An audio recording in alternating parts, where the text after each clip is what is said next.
Hello students, welcome to CSC Paris Academy. Today's date is 5th of August 2025. Let's start with our newspaper analysis.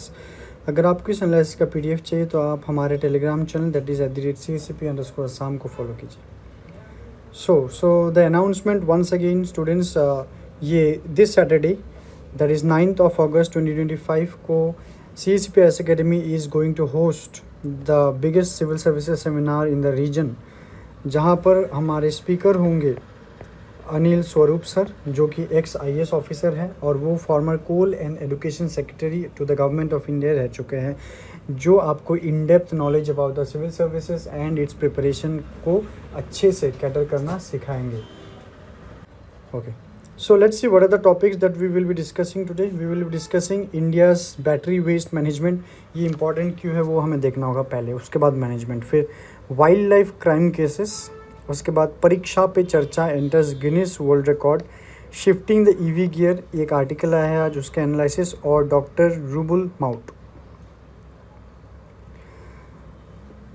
Okay, सो जो article है, इस article का आज जो headline है that is the missing link in India's battery waste management. मतलब आज जो हम डिवाइसेस यूज़ कर रहे हैं ना, everything is run by battery. तो बैटरी का एक क्या है, एक लाइफ साइकिल है. इसका एक लाइफ साइकिल है विच गेट्स एंड. तो एंड के बाद उसका डिस्पोजल बिकम्स अ इशू. ठीक है, क्योंकि वो बायोडिग्रेडेबल नहीं होता है. सो वो जो डिस्पोजल है, उसका disposal that becomes a issue, environmental issue.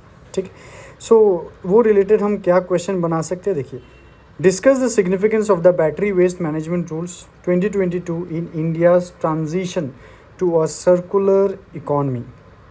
Extended producer responsibility is central to India's battery waste management policy. Critically analyze the effectiveness of EPR, that is extended producer responsibility, in reducing battery related environmental hazards. Okay, so let's see कि India का जो net zero target है by 2070 to become carbon neutral, decarbonise. India को carbon emissions zero करना है. So India is undergoing rapid electrification and electric vehicle adoption, जैसे कि एक जो स्कीम है जिसका नाम है FAME, faster adoption and manufacturing of EVs. क्या है इसका फुल फॉर्म? फास्टर एडॉप्शन, यहाँ पर लिखते हैं फास्टर एडॉप्शन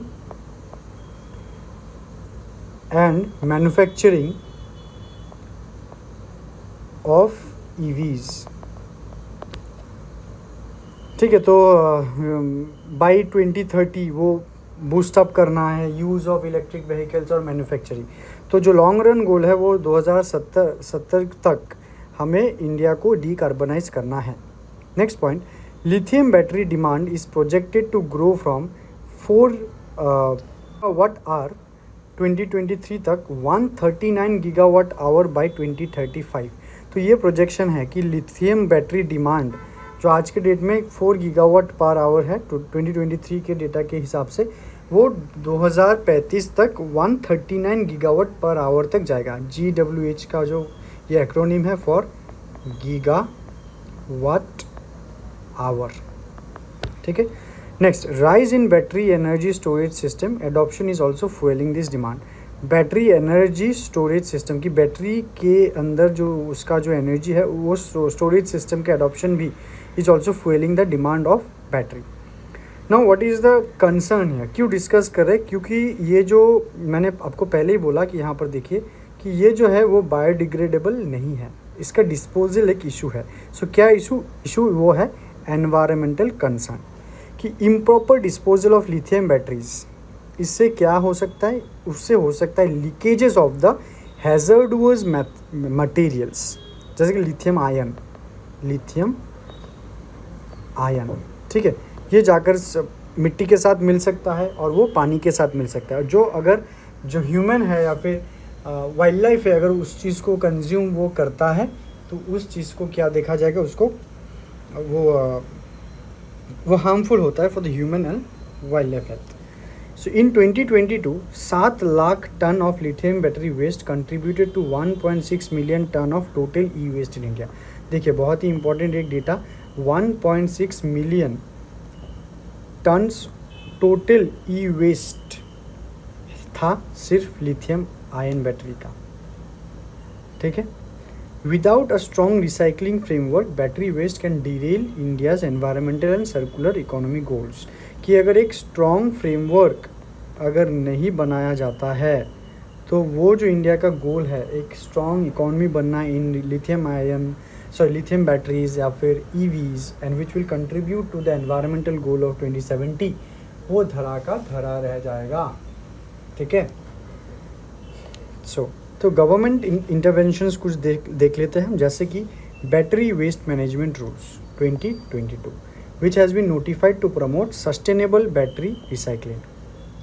मतलब क्या है कि बैटरी रिसाइकलिंग कैसे किया जाए, जैसे कि वेस्ट को जहाँ कहीं भी डिस्पोजल ना किया जाए ताकि उसका जो प्रॉपर डिस्पोजल मैकेनिज़्म है वहाँ ही किया जाए, उसको रिटर्न किया जाए. कुछ ऐसे एजेंसीज़ है जो ई वेस्ट कलेक्ट करते हैं तो वहाँ पर कर देना चाहिए, ना ही कि आप आपके डोमेस्टिक वेस्ट जो है सीवरेज जो है वहाँ पर आप डिस्पोज कर रहे हो. That is very harmful for the environment. Next, extended producer responsibility EPR is a की फीचर. तो यहाँ पर एक्सटेंडेड प्रोड्यूसर रिस्पॉन्सिबिलिटी क्या है कि जो प्रोड्यूसर है, जो ये बैटरी जो मैन्युफैक्चरर्स है, उनका रिस्पॉन्सिबिलिटी यहाँ पर बनता है कि इस चीज़ को वो रिसाइकलर्स वो बनाएं. और it obligates producers to ensure collection and recycling through certified recyclers. कि जो मैन्युफैक्चरर है वो ही अपने सेल किए हुए बैटरीज को वो खुद वापस ले लेंगे विथ थ्रू सर्टिफाइड रिसाइकलर्स. ठीक है. तो यहाँ पर देखिए अभी और एक कोर इशू क्या है, the EPR floor price.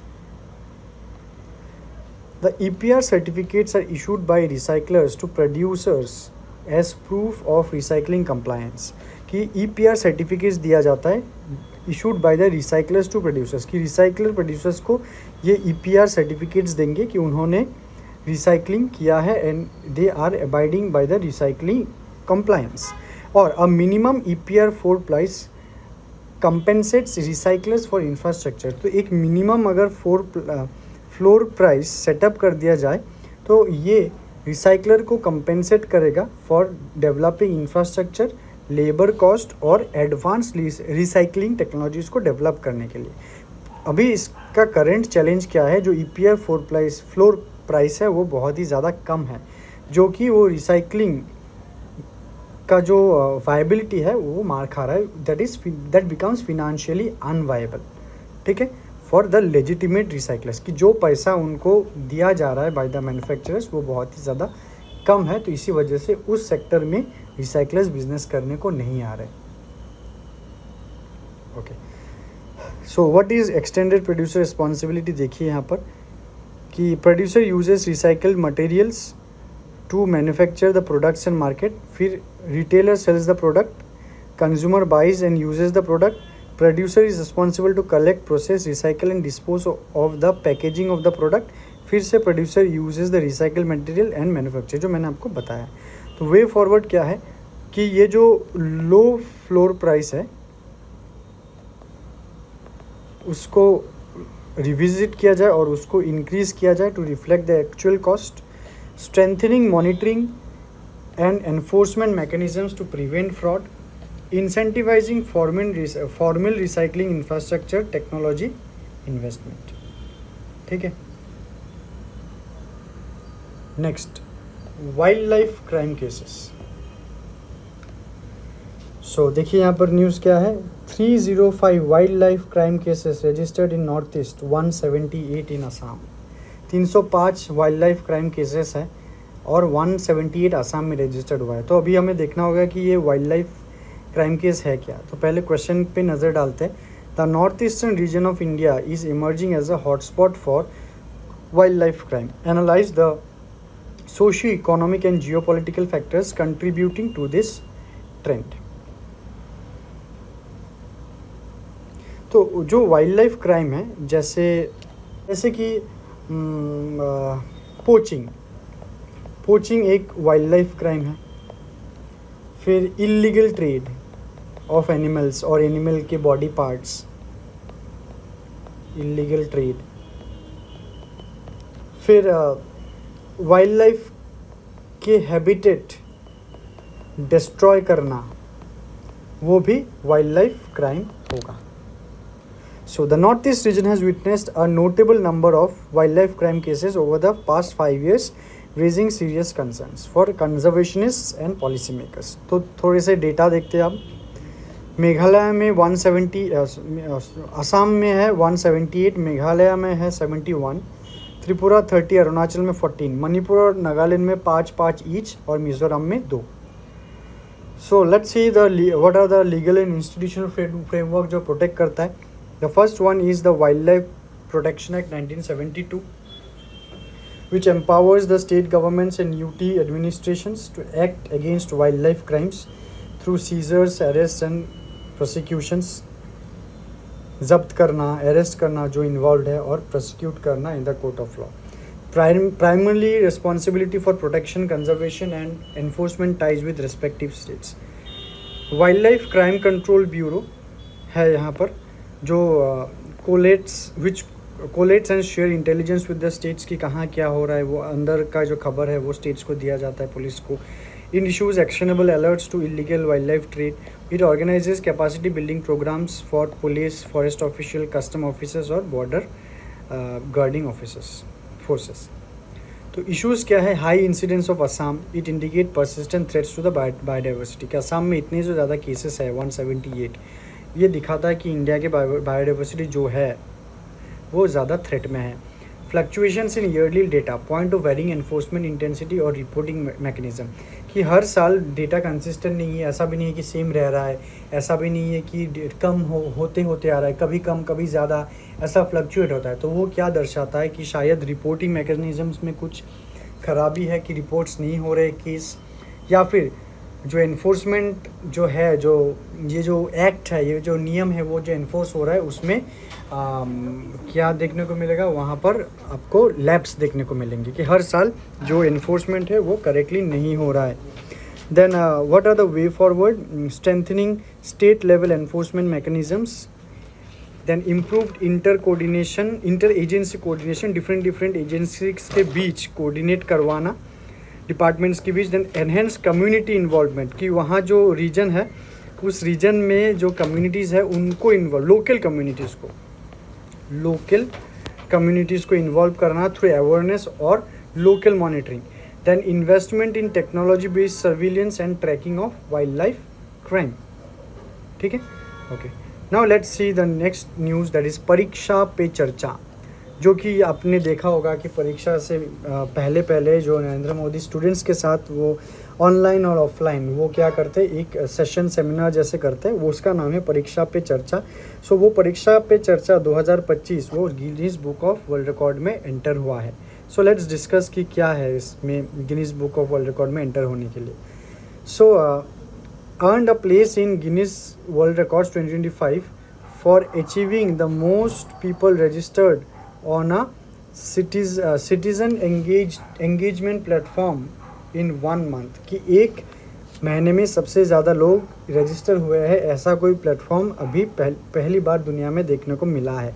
With 3.53 crore valid registration during its 8th edition of Pariksha Pe चर्चा. तो लेट्स सी द हाईलाइट. तो ये जो प्लेटफॉर्म है ये होस्टेड बाय MyGov है in collaboration with Ministry of Education and it was launched in 2018. So इसके क्या objectives हैं? Direct interaction with Prime Minister Modi with students, parents and teachers, and PM Modi addresses exam related issues जैसे stress है. He promotes positive mindset, time management कैसे करना है examination के time, digital discipline के बारे में वो बोलेंगे, और emotional resilience. So why significant it is? It promotes a shift from rote learning, मतलब रट्टा मारना is rote learning, to critical thinking and self-expression. Has evolved into a pan-India movement with a strong public trust and digital participation. It will enhance participatory governance of students, government and parents as well, schools, teachers. It sets a benchmark in citizen engagement, and symbolizes our steps towards Viksit Bharat by fostering holistic education. Next is shifting the EV gear. So India's progress is transitioning from fossil fuel vehicles to electric vehicles is noticeable but is incremental. मतलब जो India जो भी fossil fuel से transition होकर EVs में जो जा रहे हैं वो नोटिसेबल है और इंक्रीमेंटल है, वो बढ़ता जा रहा है.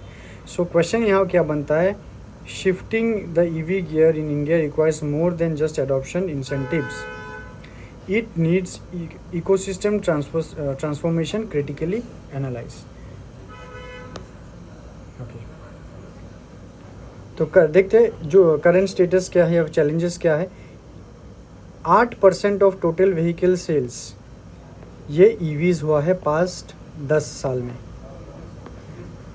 पर जो टारगेट था वो था 2030 तक 30% ईवी पेनिट्रेशन करवाना इन इंडियन रोड्स. तो यही है फेम इंडिया जो मैंने आपको फर्स्ट न्यूज़ आर्टिकल में बोला था about the FAME India, that is this point. Major constraint क्या है, inadequate and misaligned charging infrastructure. तो इंडिया में फेम के मुताबिक चलो व्हीकल्स मैन्युफैक्चर भी हो रहे हैं, व्हीकल सेल भी हो रहे हैं, पर प्रॉब्लम क्या है, that is the charging infrastructure. तो आज के डेट में अगर आप ईवी चार्ज को लेकर देख रहे हो, वो लोग अपने घर में दे रहे हैं, ना ही कोई चार्जिंग स्टेशन में. आप लोग कमेंट्स में बताइए आपके अड़ोस पड़ोस में कितने चार्जिंग स्टेशंस है इलेक्ट्रिक व्हीकल्स के लिए. पॉलिसी लिमिटेशंस क्या है, car centric approach dominates EV infrastructure planning. तो पॉलिसी इम्प्लीमेंटेशन क्या है, कार सेंट्रिक अप्रोच है. तो अभी ईवी में जो ज़्यादा गुरुत्व दिया जा रहा है वो इन द कार है. Neglect of high emission segments like trucks and buses. सबसे ज़्यादा एमिशन करने वाला ट्रक्स और बसेस जो है डीजल इंजन्स वाले वो कर रहे, तो उसमें अभी भी हमें पेनिट्रेशन देखने को नहीं मिला है. थोड़े थोड़े देखने को मिला है, जैसे कि ग्रीन बस अभी असम में है, which form 4% of the fleet, मतलब टोटल व्हीकल का, विच कंट्रीब्यूट्स 50% से ज़्यादा transport emissions and it requires concentrated charging station. तो क्योंकि बस और ट्रक्स को तो घर में चार्ज नहीं दिया जा सकता. Now strategic recommendation, NITI Aayog report में नीति आयोग ने कुछ रिकमेंडेशंस दिया है, जैसे prioritise electrification of public transport buses in urban areas. उसी से ग्रीन बस वाला कंसेप्ट अभी चल रहा है. Highway trucks and long distance buses. Two wheelers make up 75% of Indian buses, but decongestion is better achieve through EV buses. ठीक है. नॉर्थ ईस्ट इंडिया का फोकस अगर देखते हैं, Guwahati is well suited for EV focus for small vehicles to city EV buses. तो गुवाहाटी में ज़्यादा focus करने के लिए बोला गया है. Support needed for private city bus owners, example through consistent policies and financial banking. कि इंडिया आज आसाम में गुवाहाटी में ASTC ने तो ये बहुत अच्छी तरह से इम्प्लीमेंट किया है कि बट प्राइवेट जो बसेस है अभी वो डीजल बसेस से चल रहे हैं आसाम में. Expanding ASTC EV fleet can cut emissions, congestion relief and enhance commuter experience. Okay, now let's see who is Dr. Rubul Maut. Dr. Rubul Maut, Assam scientist and AI engineered proteins for cancer therapy. तो इन्होंने एक invention किया है, वो हम आज पढ़ेंगे. देखते. So Dr. Rubul Maut, he hails from Solpam, is a remote village in rural Assam. Presently, he is a research fellow at Harvard Medical School and Boston Children's Hospital. He is known for blending biomedical research, AI, and humanitarian values.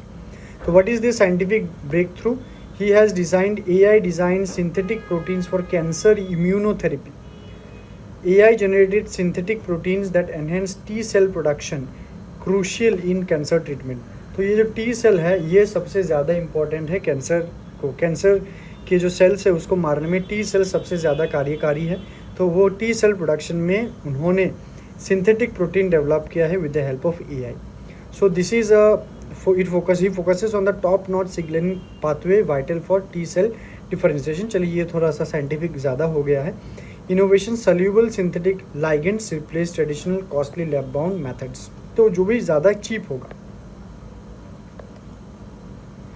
So significant T-cell generated using the proteins show strong anti-tumor effects in preclinical models, potential to bring cutting-edge cancer treatment.